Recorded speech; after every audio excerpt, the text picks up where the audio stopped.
ये जो हम पत्र पुष्प फल आदि समर्पित करते हैं, इसमें भाव होता है, भूखे नहीं हैं, भूखे नहीं। भगवान बहुत करुणामय है, चाहे हरि हो, चाहे हर हो, चाहे जो भी भगवत स्वरूप हो, बहुत करुणामय है, करुणा का साक्षात स्वरूप है। हमारा संबंध प्रभु से जो है उसको हम स्वीकार नहीं कर रहे, बस खास बातें हैं। और प्रकृति से शरीर का संबंध है, और हम शरीर को मैं मानकर प्रकृति से संबंध माने हुए, परमात्मा से संबंध नहीं। यही बड़ी हानि हो गई। और प्रकृति अर्थात संसार का संबंध कभी सम नहीं होता, बराबर नहीं चलता, नहीं चलेगा, एक जैसा बराबर कभी नहीं रहेगा। ये शरीर नहीं रहा तो इसका संबंध कैसे बराबर रह सकता है?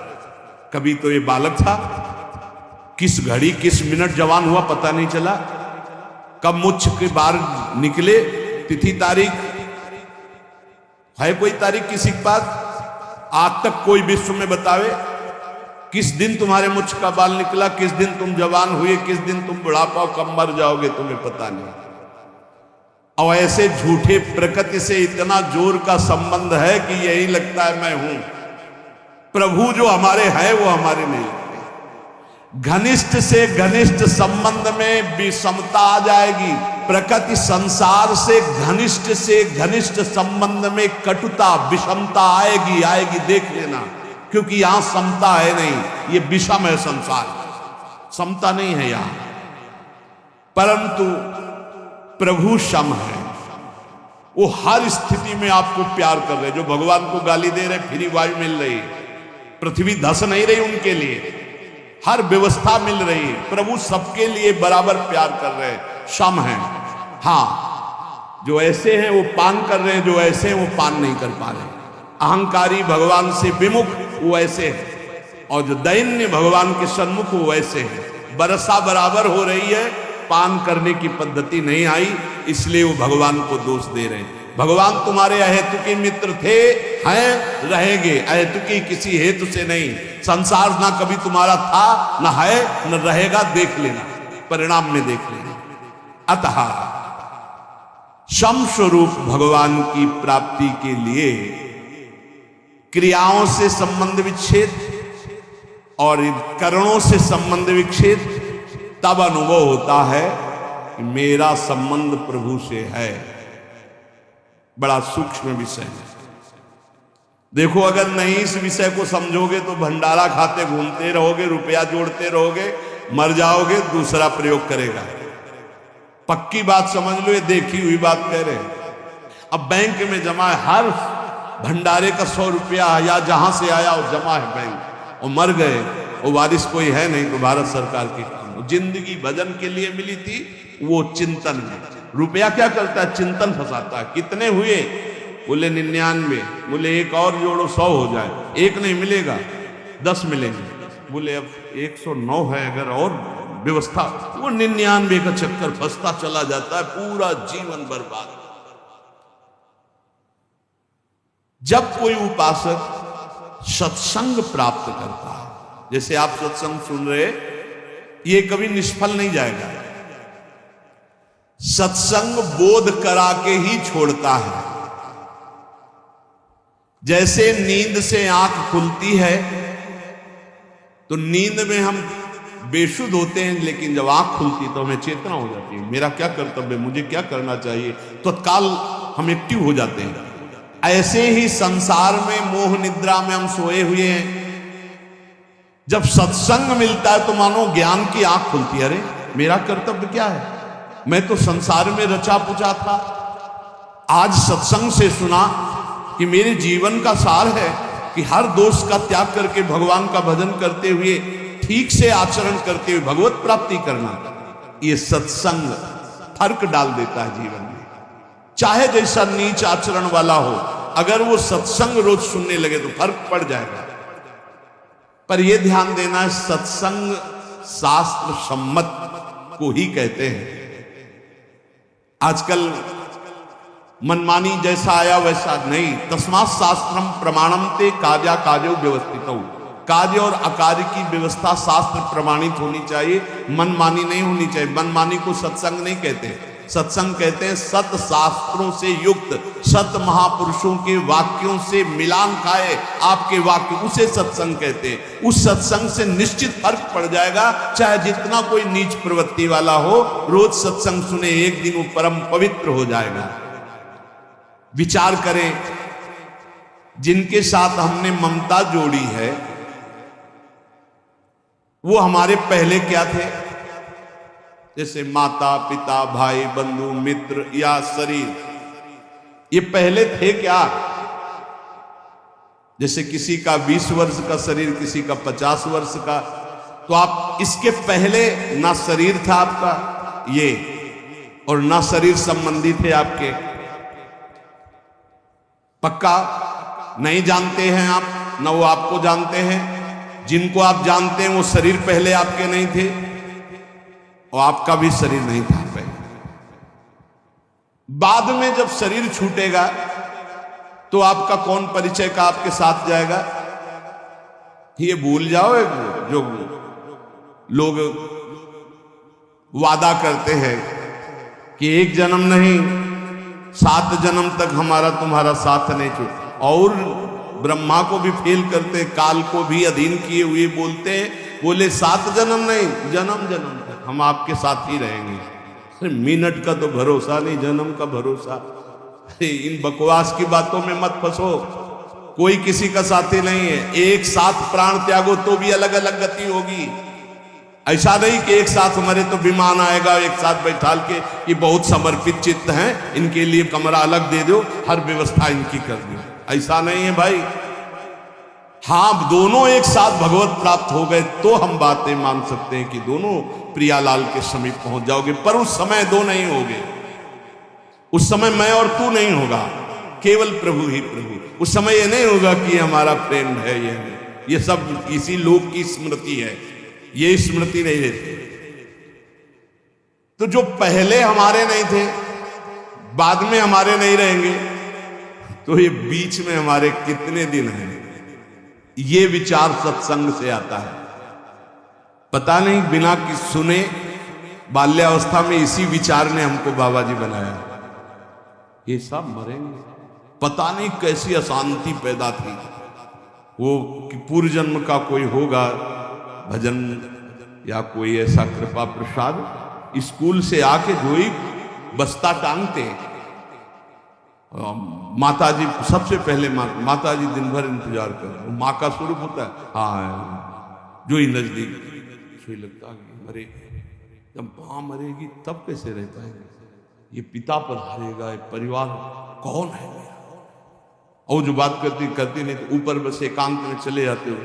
वहां संत जन आते थे तो कीर्तन करवाते थे, श्री राम जय जय राम, श्री राम जय जय। एकांत में गए, श्री राम जय जय राम, श्री राम जय राम। बार बार प्रश्न होता, मेरा कौन है, मेरा कौन है? बस अंदर आने लगा, भाग संसार से भाग, ऐसा आने लगा कि बेचैनी। तो कह रहे सत्संग में यही विचार, अगर सत्संग में आपका विचार नहीं बदला तो सत्संग क्या? सत्संग किया, ममता नहीं छूटी, कामना नहीं छूटी, आपके गंदे आचरण नहीं छूटे तो संत संग ही नहीं है। बकवास, व्यर्थ की वार्ता। यदि आपका परिवर्तन नहीं हो रहा तो सत्संग कैसा? सत्संग से ममता छूटना, कामना छूटना, गंदी बातें छूटना। किसी की ताकत नहीं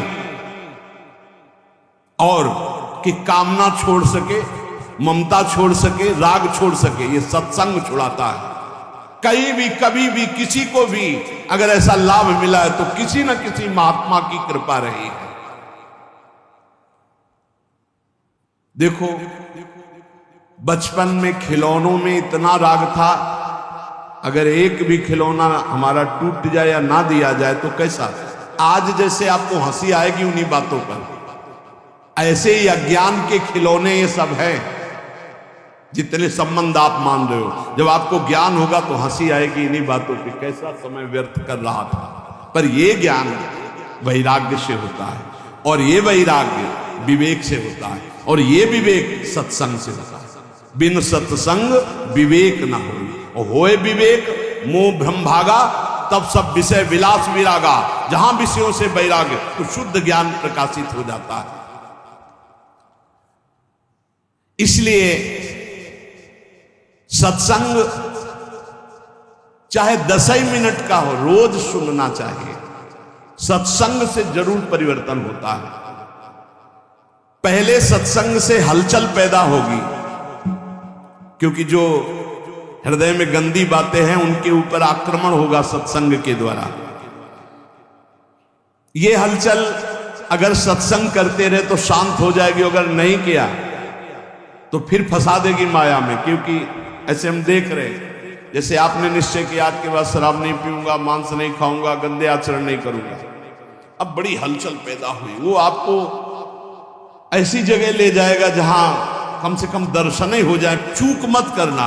जो हलचल पैदा हुई, मंथन पैदा हुआ, उसमें पहले विष आता है। यतज्ञे विस्मि परिणामे अमृतोपम, यही विष है आसक्ति। नष्ट कर दो इस आसक्ति को, फिर आप देखना आनंद में डूब जाओगे। ये ज्यादा देर हलचल नहीं रहेगी, बस चलते रहो आगे। अगर लौट पड़े पीछे तो हलचल ही हलचल है, अशांति ही अशांति है। क्या आज तक कोई ऐसा है कि जिसको सत्संग मिला और फर्क ना पड़ा हो? कोई ऐसा नहीं।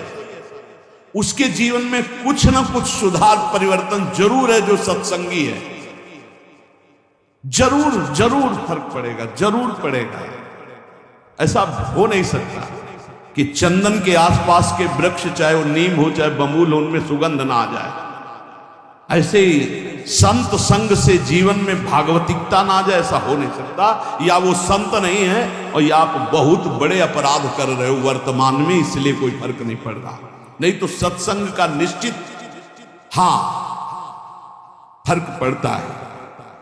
ये जो फर्क पड़ता है, इसमें यह नहीं देखा जाता कि सत्संग सुनने से हमारा धन बढ़ा है, सत्संग सुनने से हमारा व्यापार बढ़ा, फर्क पड़ा। इसे ये फर्क नहीं है। ये देखा जाता है सत्संग सुनने से हमारे विकार कितने कम हुए, सत्संग हमें कितनी गंदी बातों से हटाकर सच्चे मार्ग पर, अच्छे मार्ग पर, यह चमत्कार है सत्संग का। ये नहीं कि हम उन साधु से जुड़ गए तो हमारी कामनाओं की पूर्ति हो गई तो बोले बड़ा चमत्कार। इसे चमत्कार नहीं कहते। चमत्कार कहते हैं अनंत जन्मों की वासनायुक्त मन को पलटकर भगवान के मार्ग में लगा देना। सुख और दुख ये दोनों पूर्व प्रारब्ध कर्म के अनुसार मिलते हैं, लेकिन सत्संग दोनों में सहन करने की सामर्थ्य देता है। सत्संग का फल समझो, सत्संग का फल दुख मिटाना नहीं है, सुख बढ़ाना नहीं है, सुख दुख दोनों में समान भाव लाना है। सुख दुखे समय कृत्वा लाभा लाभौ जया जय। जो सुख दुख में समान भाव लावे वही सत्संग का भाव। मेरी ऐसी धारणा है कि समस्त पुण्यों का, तीर्थयाटन का, व्रत का, दान का फल है कि परमात्मा में स्थित किसी महात्मा से आपका संबंध हो जाए। पूज्य महापुरुष जिनकी वाणी है कह रहे, मेरी ऐसी धारणा है कि आपके शुभ कर्म, पुण्य कर्मों का, तीर्थयाटन का, दान पुण्य का, आपकी साधना का फल यह है कि परमात्मा में स्थित किसी महात्मा का संग हो जाए। भगवान की विशेष कृपा का अनुभव महात्मा के संग से ही होता है। जितने तीर्थ बने हैं वो सब भगवान से ही बने या भगवान के प्रेमी महात्माओं ब्रह्म ऋषियों से स्थापित हैं। भगवान की लीला, भगवान की महिमा, भगवान की महत्ता, माया से मुक्तता, ये केवल संतों के द्वारा जाना जाता है। कैसे माया से मुक्त होना है, भगवान की महिमा क्या है, भगवान की लीला क्या है, भगवान की महत्ता क्या है, ये मेरी धारणा है। मैं अपनी धारणा से कह रहा हूं कि जो भगवान अवतार लेकर कार्य करते हैं उससे कई गुना बढ़कर भगवान के प्रेमी संत जन कार्य कर देते हैं। भगवान तो विनाश लीला भी करते हैं, संत दुष्टता का विनाश करते हैं, दुष्टों का नहीं। बड़ी विशेषता है भगवान और भगवान के भक्तों में। भगवान तो कहते हैं परित्राणाय साधूनां विनाशाय च दुष्कृताम, दुष्कृत करने वालों का विनाश कर देता हूं। लेकिन संत जन है, भगवान से जो प्रेम करते हैं वो दुष्टता का विनाश करके उसे महात्मा बना देते हैं, उसे मारते नहीं हैं। भगवान की महिमा अगर किसी के हृदय में जागृत हुई तो जरूर संत वचन कान में पड़े हैं। भगवान को बड़ा संतोष होता है जब जीव कभी किसी संत को अपना मान लेता है और भगवान उस पर अपार कृपा करने लगते हैं। ये मेरी धारणा है। संसार का सबसे ज्यादा लाभ भगवान के प्रेमी जनों से होता है। संतों में कोई कमी नहीं रखते भगवान, अपनी संपूर्ण सामर्थ्य विराजमान कर देते हैं। संतों में विशेषता आती है, वो श्री भगवान से आती है। संतों की खुद विशेषता नहीं होती, वो श्री भगवान की होती है। इसलिए संत जनों से जगत का बड़ा मंगल होता आया है। भगवान की कृपा से ही संतों का यश होता है और संतों के यश से जगत का मंगल होता है। परंतु वो संत नहीं होते जिनके हृदय में भाव होता है कि मेरे द्वारा जगत मंगल होता है, मेरा नाम हो रहा है, मैं ऐसा करता हूं, मैं ऐसा कर सकता हूं। वो अज्ञानी है, संत नहीं। जिसमें होता है सब प्रभु की कृपा। ये अंदर की बात है। ये बड़े आदरणीय महापुरुष होते हैं जिनके हृदय में कहीं किंचन मात्र अहम नहीं होता। वो बड़ी से बड़ी महिमा को भी अपने प्रभु की देखते हैं, कहीं अपना अस्तित्व नहीं। यही महात्मा की पहचान है, यही महात्मा की महिमा है। उसकी यही विशेषता है, बड़ा विलक्षण है। आप खुद अनुभव कीजिएगा, जब आपको सच्चे महात्मा का संग मिलेगा तो उनकी बात हथौड़े की तरह चोट करेगी आपके हृदय में और आपका परिवर्तन कर देगी, पक्का पक्का। वाणी का असर उसी का होता है जो सत्य परमात्मा में चित्त जोड़े होता है। आप लोग प्रत्यक्ष अनुभव करना, महात्मा के वचनों का प्रभाव आपका परिवर्तन करके ही रहेगा। लाखों की तादाद में सुधरते हुए देखा गया उस सत्संग से जो स्वयं संत है, जो स्वयं अपना चित्त भगवान में रखे हुए हैं। देखो, एक चर्चा होती है, उद्देश्य उसका कहने को हम कुछ भी कह सकते हैं। आंतरिक उद्देश्य को सर्वज्ञ भगवान पहचानते हैं। अगर आंतरिक उद्देश्य है भगवान की चर्चा और सबका मंगल, केवल यही उद्देश्य है, निश्चित परिवर्तन होगा। वो आंतरिक उद्देश्य है अर्थ प्राप्ति, भोग प्राप्ति, मान प्राप्ति, भगवत प्राप्ति की कहीं कोई आंतरिक बात उसका प्रभाव नहीं पड़ेगा। थोड़ी देर मनोरंजन भले हो, प्रभाव नहीं पड़ सकता। भगवान में जिन्होंने चित्त जोड़ दिया, ऐसे संतों की अपार महिमा, अनंत असीम प्रभाव। मेरी वाणी में सामर्थ्य क्या मैं कह सकूं। आज तक संसार में जितनी अच्छाई है, भलाई है, उसमें किसी न किसी महात्मा का उसके जीवन में हाथ है। आज तक किसी का इस संसार से कल्याण हुआ है, उद्धार हुआ है, किसी न किसी महात्मा की शरण में वो गया है। तब ऐसा कोई नहीं है जो महात्मा की शरण में ना हुआ हो और उसका कल्याण हो गया हो, उसमें दैवी संपदा आ गई हो, उसका उद्धार हो गया हो। बड़े भाग्यशाली हैं जिन पर महात्माओं का अपनापन है। महात्माओं से अपनापन पुण्यात्मा, लेकिन जिनका महात्माओं ने अपनापन स्वीकार कर लिया, ये अपने हैं ऐसा जिनके चिंतन में आने लगा, बड़े भाग्यशाली हैं। भगवान जब विशेष कृपा करते हैं तब महात्माओं के हृदय में प्रियता पैदा कर देते हैं सामने वाले के लिए। नहीं तो निरपेक्ष महात्माओं के हृदय में कैसे आ सकता है कि ये अपना है। अपना और पराया तो मायाकृत शब्द है, लेकिन ये अपना भगवत कृपा से आता है। जब द्रव्य दीन दयालु राग हो तो साधु संगति पाई, और वो साधु संगति ये अपने हैं, ऐसा भाव आ जाना। संसार नाश की तरफ ले जा रहा है, संसार में महात्मा कल्याण की तरफ ले जा रहे हैं। बड़ा अंतर है। संसार प्रतिपल नाश की तरफ ले जा रहा है, महात्मा प्रतिपल कल्याण की तरफ। ये भगवान एक नंबर कृपा करिए।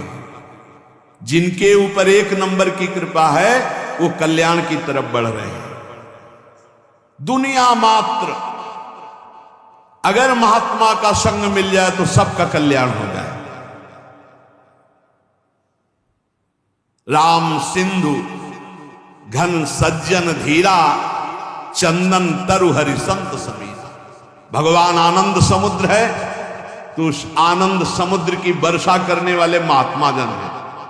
हर शास्त्र से, अपनी तपस्या से, भजन से उस आनंद के शब्दों को घसीटा और बरसा दिया सत्संग के द्वारा। भगवान चंदन का वृक्ष है तो संत वायु हैं, उस सुगंध को फैलाने वाले हैं। जितना लाभ संतों से होता है उतना और किसी से नहीं होता। मतलब समुद्र भी उतना लाभ सबको नहीं दे सकता जितना वर्षा से होता है, क्योंकि समुद्र के पास जाना पड़ेगा, वर्षा तो फैलकर सब जगह होती है। ऐसे संत चलते फिरते तीर्थ है। भगवान आनंद समुद्र हैं तो आनंद समुद्र तक पहुंचना बड़ा कठिन, तो उस आनंद समुद्र की हर आनंदमयी बात लेकर संतजन प्रवचन के द्वारा, सत्संग के द्वारा संसार को भिगोते रहते हैं भगवत रस में, भगवत आनंद में। आनंद की बाढ़ अगर कहीं आई है तो सत्संगी के हृदय में ही आई है। भगवान के प्रेमी भक्त अगर कोई बने हैं तो संत कृपा से बने हैं। इसलिए अगर किसी को सत्संग प्राप्त हो गया है तो उसे छोड़ना नहीं। ये दुर्लभ वस्तु है। सुतदारा धन लक्ष्मी पापियों के घर होए, संत समागम हरि कथा तुलसी दुर्लभ। महत्संगस्तु दुर्लभ हो। भगवान का पूजन करना, भगवान का भजन करना, भगवान का चिंतन करना आज तक किसी के जीवन में आया है तो संत संग से आया है। हम तो ये देख पा रहे हैं कि भगवान से भी अधिक कृपा महात्माओं की जोरदार होती है, क्योंकि भगवान सबके हृदय में रहते हुए भी दुर्गति बंद नहीं हो रही, और संत का सानिध्य प्रगट में मिल गया तो दुर्गति वहीं से रुक जाएगी। बिल्कुल सच्ची बात। हमारा सबसे बड़ा लाभ का केंद्र संत महात्मा है। विश्व का आज तक जो लाभ हुआ वो संतों से हुआ है। लीला देखने में, लीला सुनने में हमारे हृदय में तभी प्रीति होगी जब प्रेमी महात्मा गायन करेगा। खास बात है। जो भगवान से प्रीति करते हैं वो जब चर्चा करते हैं तो एक विशेष आनंद होता है। भगवान के प्यारे भक्त साक्षात परम पावन तीर्थ स्वरूप होते हैं। उनके दर्शन स्पर्श मात्र से पाप नष्ट होते हैं। भगवान उनके हृदय में विराजमान रहते हैं। बड़े बड़े तीर्थों का स्नान करना, वहां जाकर संयम नियम पूर्वक जैसी महिमा है वैसा निर्वाह करना, तब कहीं आगे चलकर फल मिलता है। लेकिन सत्संग का तो तत्काल फल मिलता है, तत्काल फल मिलता है। जीव का परिवर्तन होना शुरू हो जाता है। इसलिए मोरे मन प्रभु विश्वासा, राम ते अधिक राम कर दासा। भगवान से अधिक भगवान के दास की महिमा है, निश्चित विश्वास कीजिए। भगवान के दास की महिमा ऐसी है कि उसको भगवान चाहे बाद में मिले, लेकिन भगवान के दास का दासत्व जो ले ले उसको पहले भगवान मिले। ये खास बात है। दास दासोहम में एक खास बात है। भगवान के दास का आश्रय ले लिया तो उसको भगवान बाद में दुलार करेंगे, पहले दास के दास का दुलार करेंगे। जैसे बिजली का कनेक्शन ना हो, सही कनेक्शन ना हो, बिजली आ भी रही बोर्ड में, आपका स्विच भी सही है, तार भी लगा हुआ है, बल्ब भी सही है, ऑन ऑफ भी कर रहे हो, लेकिन नहीं जलेगा। ऐसे ही अगर संत से सही कनेक्शन आपका नहीं है, फिर आप ये शब्द बोल सकते हैं कि मेरा परिवर्तन नहीं हुआ। बल्ब भी सही है, तार भी सही है, स्विच भी सही है, बोर्ड में बिजली भी आ रही, बस थोड़ा और अंदर डालने की जरूरत थी तार, जिससे कनेक्शन हो जाता। कनेक्शन नहीं हुआ तो ऑन करते रहिए, वो जलेगा नहीं। तब आपको लगेगा कि बिजली नहीं है। नहीं, बिजली है, उसमें आपके कनेक्शन की कमी है। यदि मन वचन कर्म से किसी भगवत प्रेमी महात्मा का आश्रय ले लिया जाए तो भगवान की शुद्ध शरणागति बहुत जल्दी प्रकाशित हो जाए। हम तो इतना कहते हैं कि जिनको संत संग मिल गया, भगवान ने सब कुछ दे दिया, अब उनको भगवान को देने के लिए कुछ नहीं बचा। सच्चे संतों का संग मिल गया, सब मिल गया। संकेत मात्र मैं कह रहा हूं आपको कि अगर आपको संतों का संग मिल गया है तो आप प्राणपण से निर्वाह कीजिए, इससे बड़ा कोई लाभ नहीं। संत समागम सम न लाभ कछुआन, भगवान शंकर कह रहे, उमा संत समागम सम न लाभ कछुआन। कुछ लोग समझते हैं कि संतों को भोजन दे दिया, वस्त्र दे दिया या अमुक अमुक पदार्थ दे दिए तो हम संत सेवी हैं। धोखे में मत रहना। ये आपके अंदर अहंकार बोल रहा है कि मैंने ये दिया, मैंने वो दिया, मैंने वो खवाया, मैंने पियाया, बढ़िया बढ़िया चीज दे दी तो संत प्रसन्न हो जाएंगे। वो संत ही नहीं है जो भगवान किसी और किसी को बढ़िया माने। इन चीजों का महत्व तो नहीं रहता। जैसे भगवान कहते पत्रम पुष्पम फलम तो यम ये में भक्ता प्रक्षति, कोई पत्र पुष्प जल कुछ फल दे दे, मैं बड़े भाव से खा लेता हूं, तो भूखे थोड़ी है, भाव की बात है।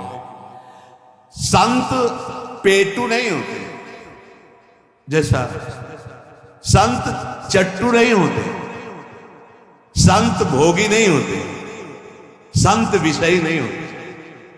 जो रसेंद्री जनेन्द्री पर विजय प्राप्त किए हुए, जो त्रिभुवन की राज्य लक्ष्मी का त्यागी है, वही तो भगवत प्रेमी है। भला आपकी इन बाहरी सेवाओं का क्या महत्व। वास्तव में यदि कनेक्शन आपको करना है, वही बात कह रहे हैं कि आपने ये सब बाहरी बातें की लेकिन उनकी आज्ञा का पालन नहीं कर रहे, तो आपका कनेक्शन सही नहीं, ऑन बल्ब नहीं जलेगा, आपके अंदर भगवत प्रकाश देवी संपदा नहीं आएगी। और आप कहेंगे मैं बहुत सेवा करता हूं, मैं रुपया देता हूं, मैं भोग सामग्री देता हूं, वस्त्र देता हूं, पर मनमानी आचरण करने वाले का कनेक्शन नहीं माना जाएगा संत से।